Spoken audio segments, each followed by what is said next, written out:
did. It just hit one. Sorry. Sneakers and Cleats, the podcast.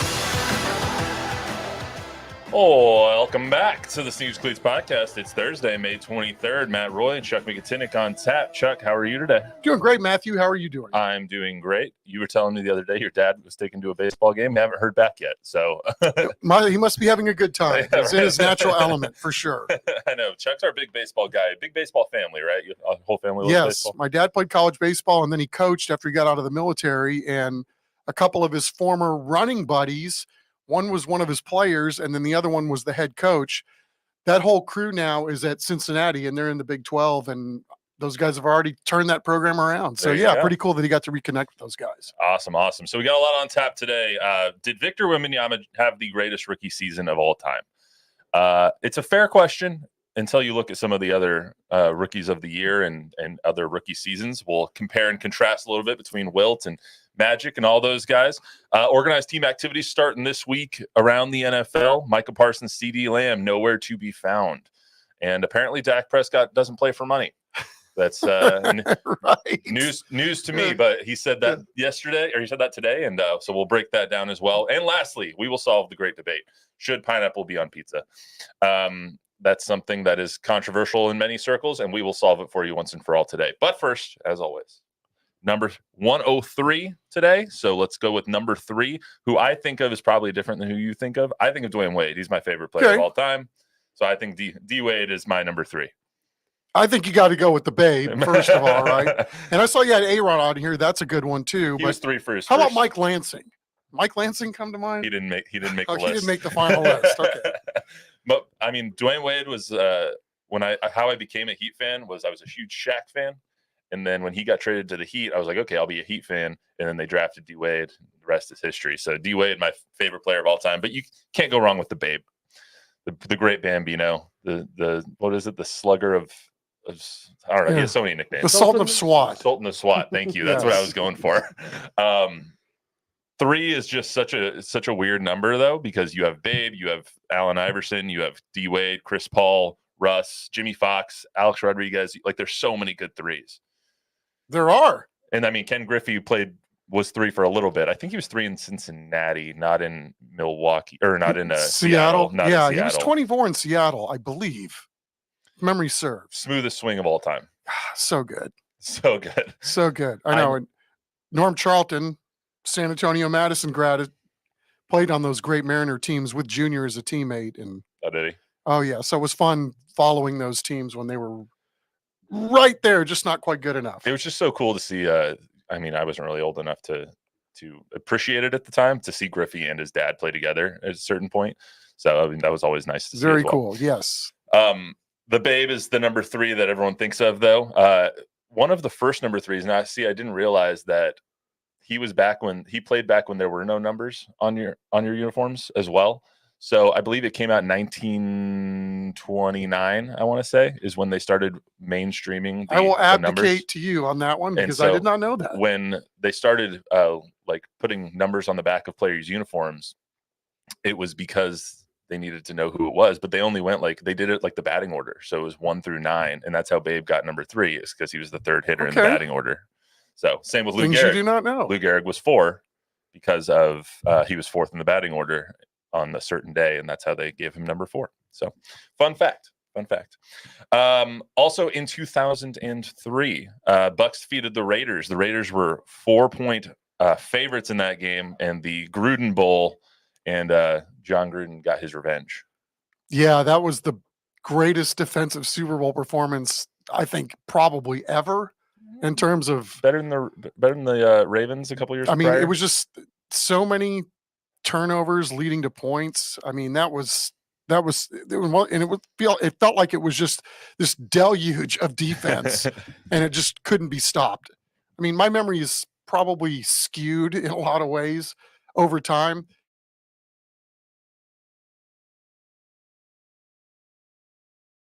I think the 85 Bears had their Super Bowl victory went 15-1. They had a really good Super Bowl victory. Oh, no, I think it was I meant to say, in that game, that was the best defensive performance by a defensive unit in a game that I've ever seen. Gotcha. Okay. Well, I mean, there was plenty of motivation there for John Gruden and his boys. Yes, there was. To get it back on Rich Gannon and all the Raiders. Chucky. Good old Chuckster. Chuckster. Yes. Basketball, Lakers. Wait, sorry. This is the first Spurs season. This should be the first Spurs championship in 2003, 2004 season, or 2002, 2003 season, right?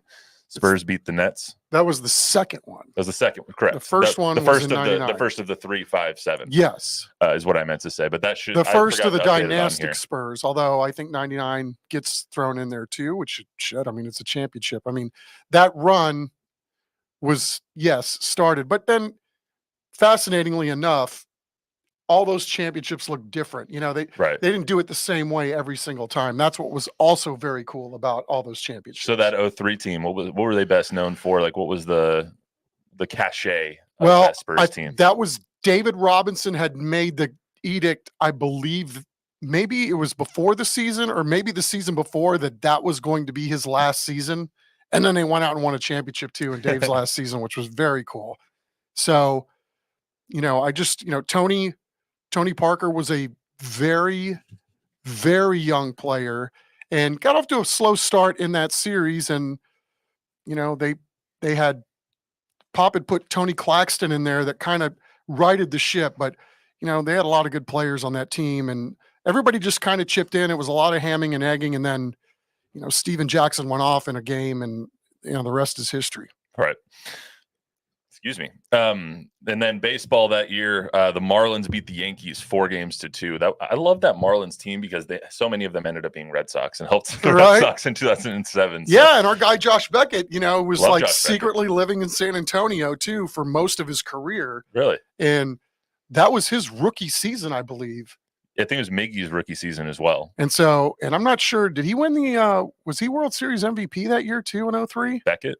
Yeah. I'm pretty sure he was, yes. So that was the a great golfer. That was the Mike Lowell team. I think Pudge Rodriguez might have been on that team, if I'm remembering correctly, for a year. He might have been. I don't recall. He might have been on the one. I'm not sure. I don't remember. But I know, yeah, Pudge was with them. But was that the year they won it? 2003. Yeah. I can't remember. I think he was on that team, but I can't remember. Memory don't fail me now again. All right, let's get into the Victor Wembanyama Rookie of the Year and rookie season here. So his rookie season was just ungodly good. If you look at it individually, his individual statistics, I mean, I'll just rattle off a couple of them. He averaged 21, 10, and 3.5, and 1.24 steals in 29.5 minutes. He led all rookies in scoring, rebounds, and blocks per game. First player in NBA history with 1,500 points, 700 rebounds, 250 assists, 250 blocks, and 100 3-pointers in a season. Won the Rookie of the Year unanimously. Made first team all rookie. Made first team all defense as a rookie. I mean, the accolades go on and on and on. So now the question is was it the greatest rookie season of all time? You know, I think you said it best at the beginning. It's a fair question, right? Because I really hadn't thought of it in those terms. But if he's the first ever rookie to be named first team all defense, then you'd say, okay, well, at least on the defensive end, and you'd probably have to say it was a historic season. I don't know. It's hard for me to kind of make that leap or think about it in those terms. I think because of all else, it is a team sport. It's not an individual sport. You're one of 5 on the court. And, you know, again, at some point, it's got to come down to winning and losing for me. And if they're going to win 20 games last year without him and then win 20 games again this season, and they had to really step it up on the gas there at the end in order to get to 20.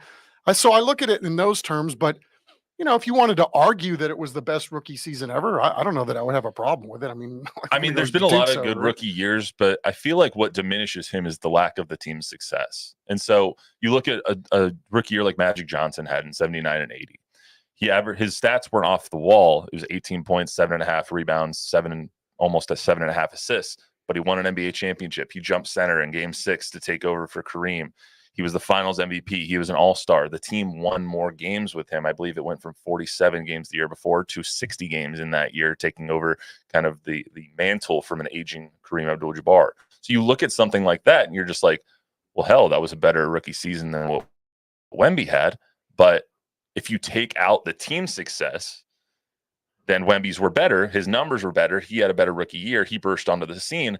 But how do you weigh rookie team success and rookie individual success? Yeah, I think that's what the postseason's for, right? Everybody gets to sort that out. There's 100 people that get to vote on, who gets the piece of paper, who gets the trophy, and that's why it's hard for me to put a lot of energy into this because somebody will sort this out for you and let you know. I mean, but yeah, in terms of trying to measure where this is historically, you'd have to say it's probably right up there, though. I mean, given the fact that he is a stat spreader almost from top to bottom, right? Right. In almost every conceivable category. Yeah, and you look at some of the other rookies of the year. I mean, Wilt Chamberlain, his rookie of the year is just never his rookie season is never gonna be surpassed just because he averaged 37.5 points and 27 boards and was the MVP and was all NBA, was an all-star. But that was 1959, 1960. Like, do you really want to compare someone from 65 years ago to somebody now? Because it's a completely different game. It's a completely different sport almost. Yeah, it's almost like a completely different sport from what it even was 10 years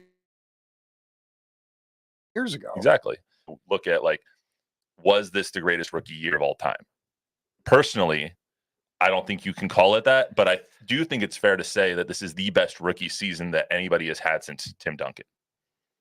I think that's fair because Tim was 21.1 points per game, 11.9 rebounds a game, was rookie of the year, all NBA, all defense. He was an all-star. He was the last rookie to be named to an all NBA team, I believe, as well. So and then you look at the win differential on that.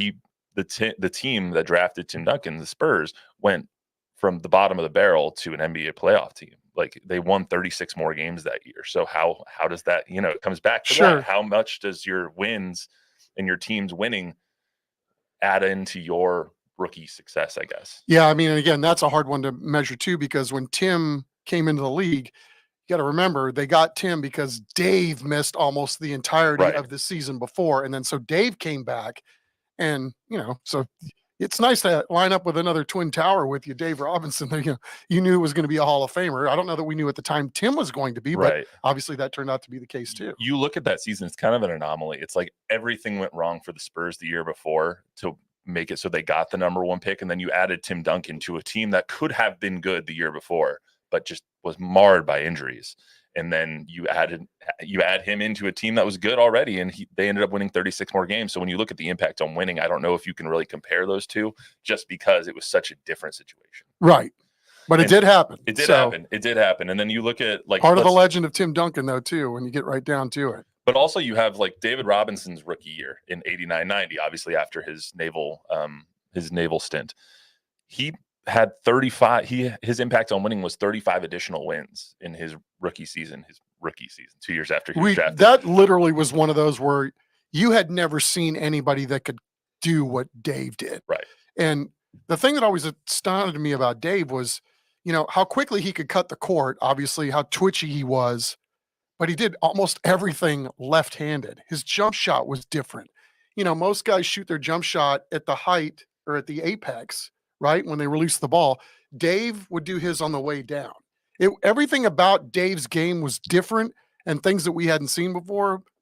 But man, what a force. I mean, there were some like individual games where it was Spurs against the Bulls here, and it was literally like watching a highlight reel every single time each team had the ball. And just some of the games that stand out.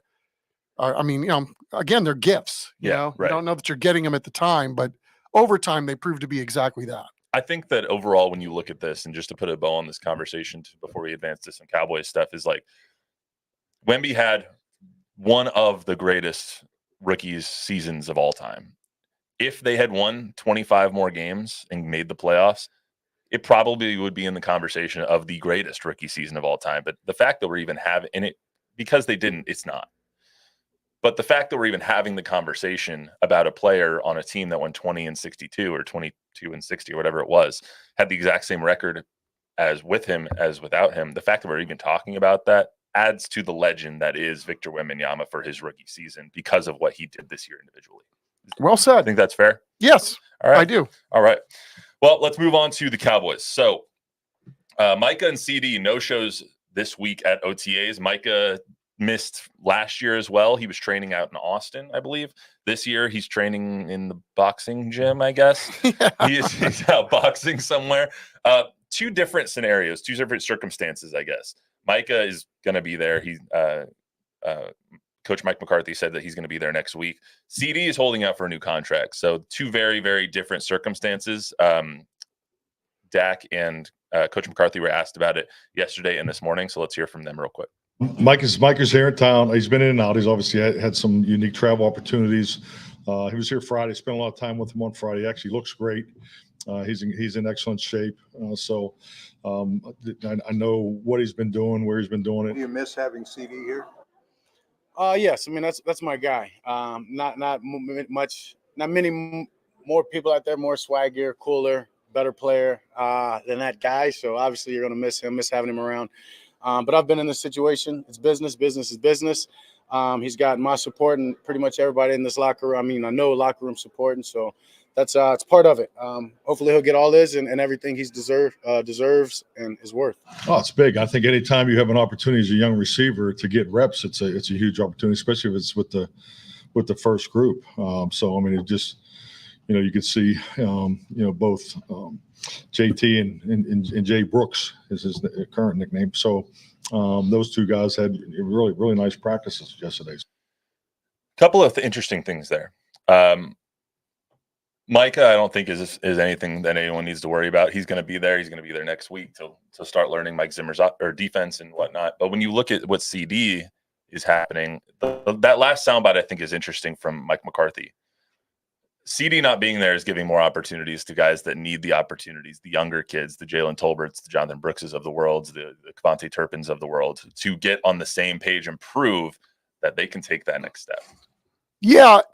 Again, it goes back to what Dak was saying, business is business. I mean, if you're CD, the last thing you want, when you're now up for your first really big bag is go out and have something happen on a practice field, even though they're not going, lights out in some of these things in a lot of cases.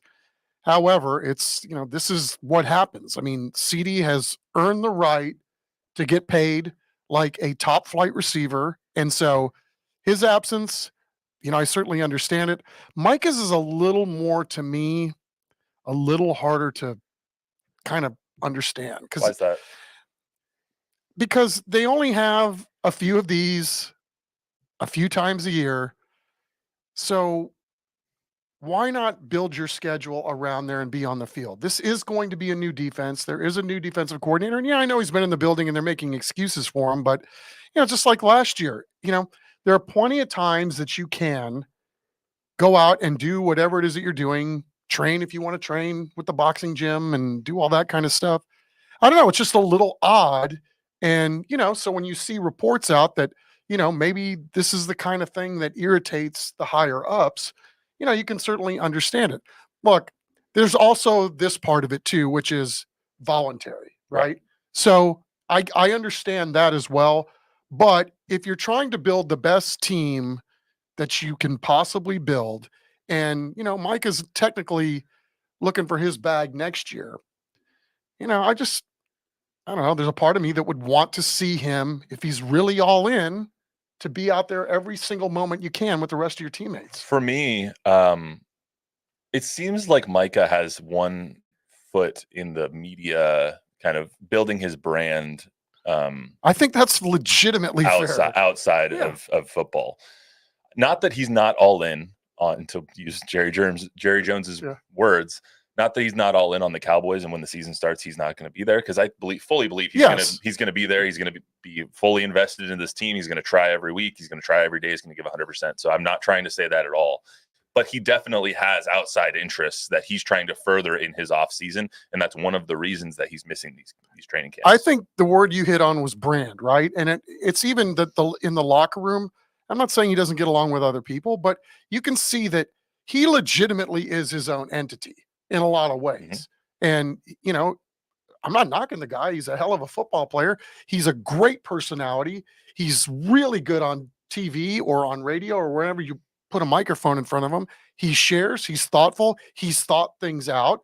So, again, you can have all these things, but at some point, the reason why you're Micah Parsons is because you play football. And yes, this is it is voluntary, but I don't know. It just would be a nice it would be nice to see if he was out there with the rest of the dudes. Yeah, this isn't abnormal now, though. I think you and I were talking about this the other day, where it's just like players miss OTAs more often now because they're training in another state with another team and they're doing their thing. And those teams might be not with another team, like another NFL team, but like their own team to train with. But the Chiefs do this all the time. They hold voluntary workouts with Patrick when Coach Reed can't really talk to the players and all that stuff. But so this is becoming a little bit more common now, especially since like 2020 and everyone had to go train on their own anyway. I think people have learned a different way to do things, even though it does seem odd. Yeah. And for me, I look at it a little differently in that it used to be voluntary, legitimately was voluntary. And so you would have maybe half the team show up. But since the new CBA has come into play and practice time is legitimately limited, you know, how many days you can be in pads, how hard you can go, how many OTAs you can have, how many times you can be in the building, all that stuff, because it's limited.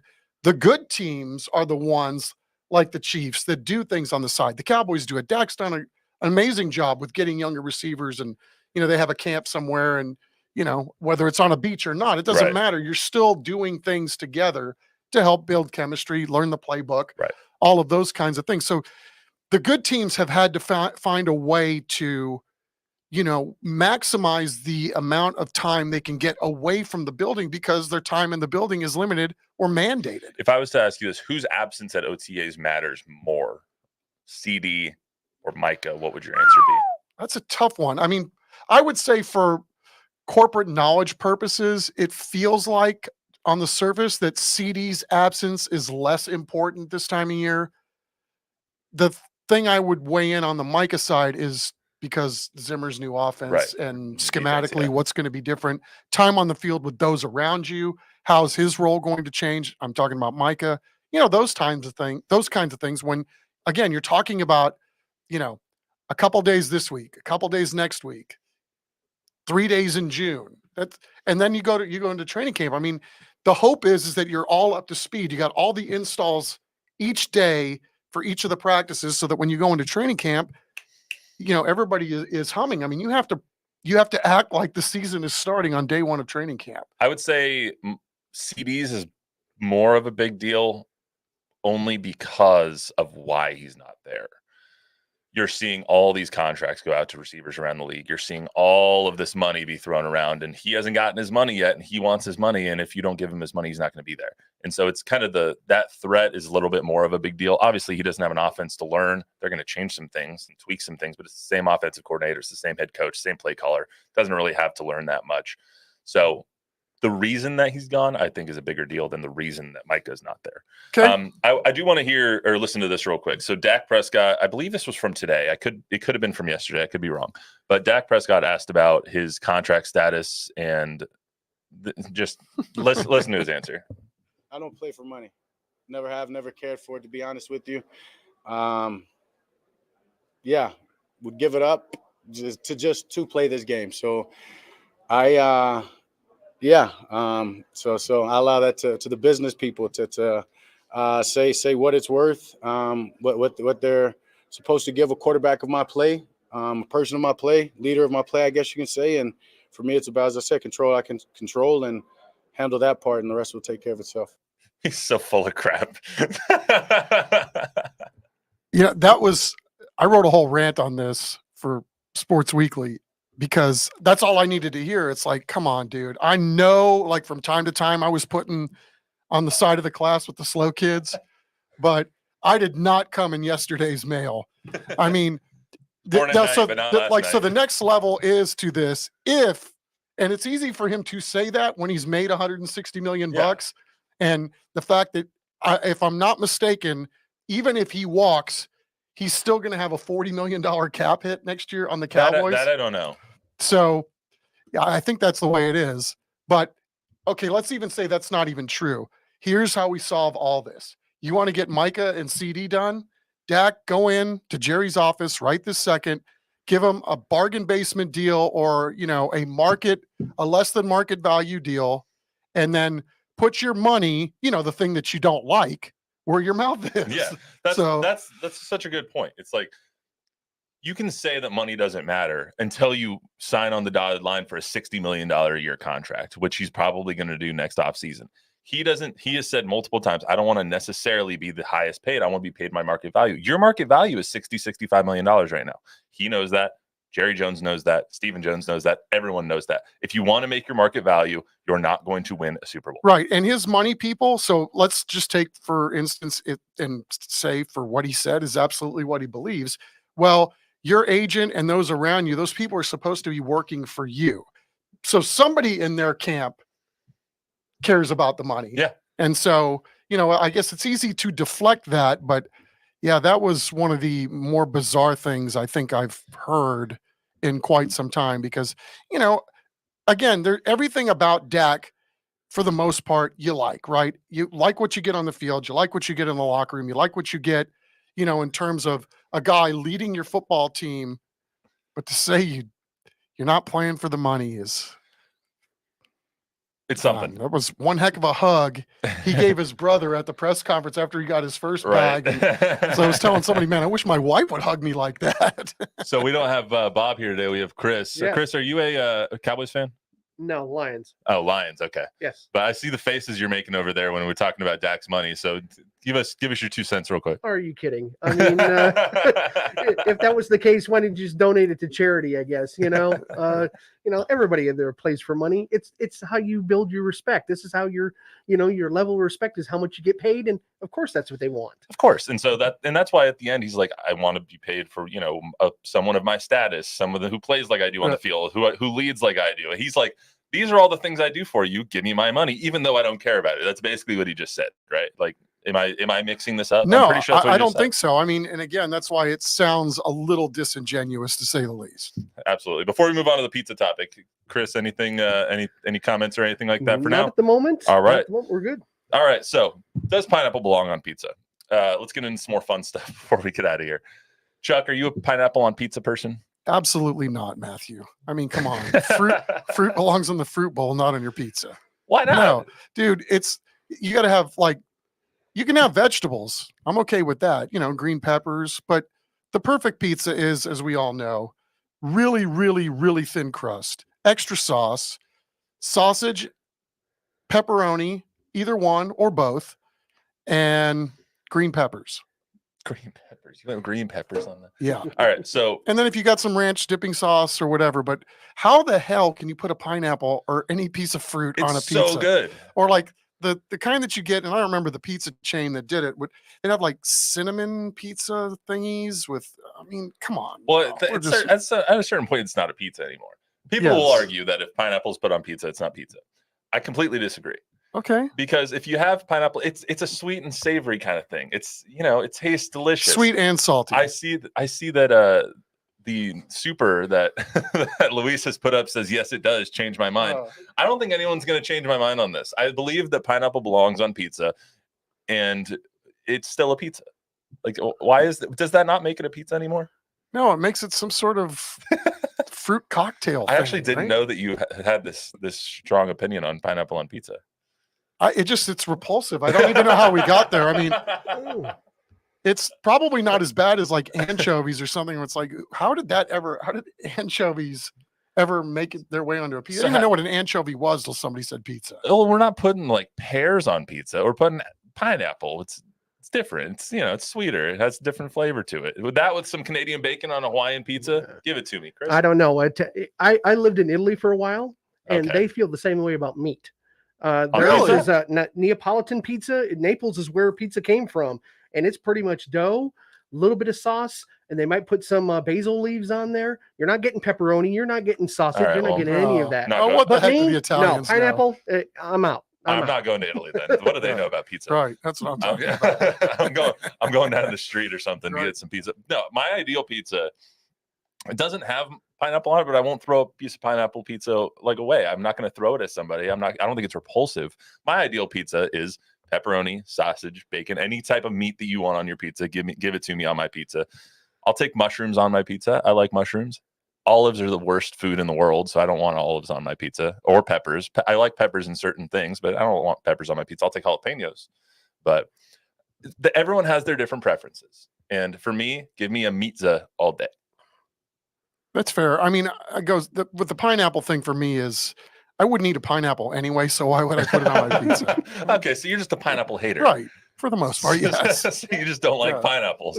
Accurate. Okay, that makes more sense now. Yes. He doesn't like pineapples, so he's not going to put pineapples on his pizza. That's fair. Do you like pineapples, Chris? I love pineapples. Just not on pizza. Not on pizza. I tried it, with the ham, pineapple, the whole Hawaiian thing, and it just didn't sit well. So there was this restaurant, before we get out of here, there was this restaurant, it's called J-Bo's in Durango, Colorado. It was right next to my house that I lived in senior year. And it was a spicy Hawaiian pizza. It was Canadian bacon, pineapple, and jalapenos. It was so damn good. It sounds good, minus the pineapple. Jalapenos are fine on your pizza? 100%. Right, yeah, cool. and the older I get, the more my taste buds needs a little kick in the ass. 100%. Yeah. All right. Well, I wanted to have some fun before we end on a little bit more of a somber note. So for people, that's all we got for you on the Sneakers Cleats podcast today. I do want to end a different way than I usually do. Tomorrow is the 2-year anniversary of the Uvalde school shooting. For those who don't know, 21 people senselessly killed in their classrooms at Robb Elementary in Uvalde. It's only about an hour and 10 minutes from here. So I wanted to end, even though this is a sports podcast, I wanted to end on a 21-second moment of silence for them. Tomorrow is a difficult day for a lot of people, one in our industry, but two, everybody in Uvalde and families that we've gotten to know so well. The Jesse Rizzos of the world, the Brett Crosses of the world, the Berlinda Areolas of the world, the people who are continuing to fight for their kids, and the 2 teachers that passed away as well. I wear an Ava Strong bracelet every day because that's what she deserves. So we're going to end on a 21-second moment of silence for the people that we lost 2 years ago. We'll never forget you. I hope nobody else does either. Everyone else, thank you for listening. We'll see you on Monday.